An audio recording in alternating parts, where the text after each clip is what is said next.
ลิกแล้วต่อกัน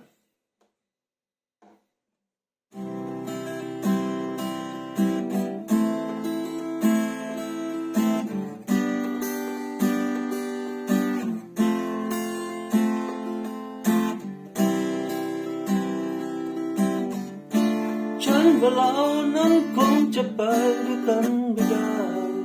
ก็เลยต้องการจะลาจากคิดว่าเธอนั้นคงไม่ลำบากหากไม่มีฉันสักคนมันสับสนเจ็บใจจนทนไม่ไหว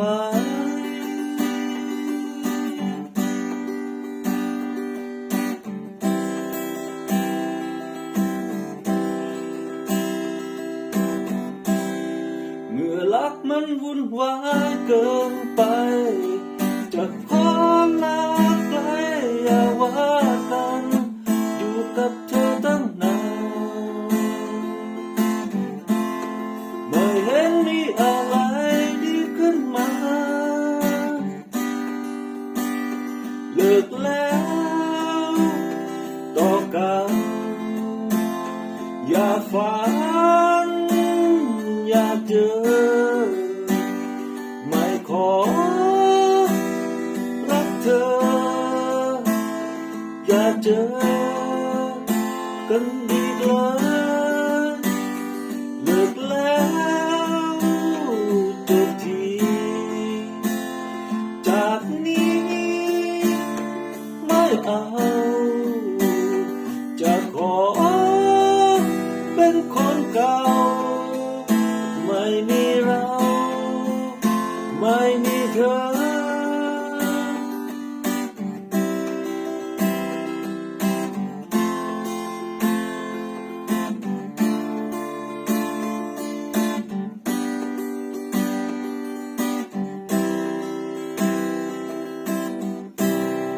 เมื่อรักมันวุ่นวายเกินไปจะขอลาไกลอย่าว่ากันอยู่กับเธอตั้งนานไม่เห็นมีอะไรดีขึ้นมาเลิกแล้วต่อกัน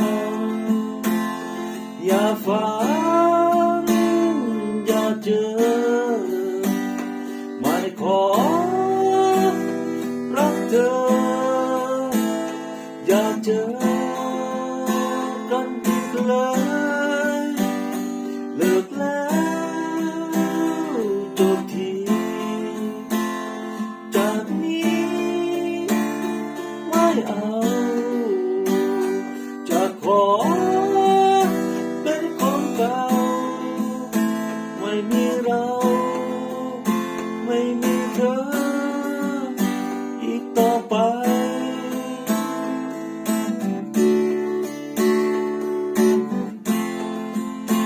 อีกต่อไป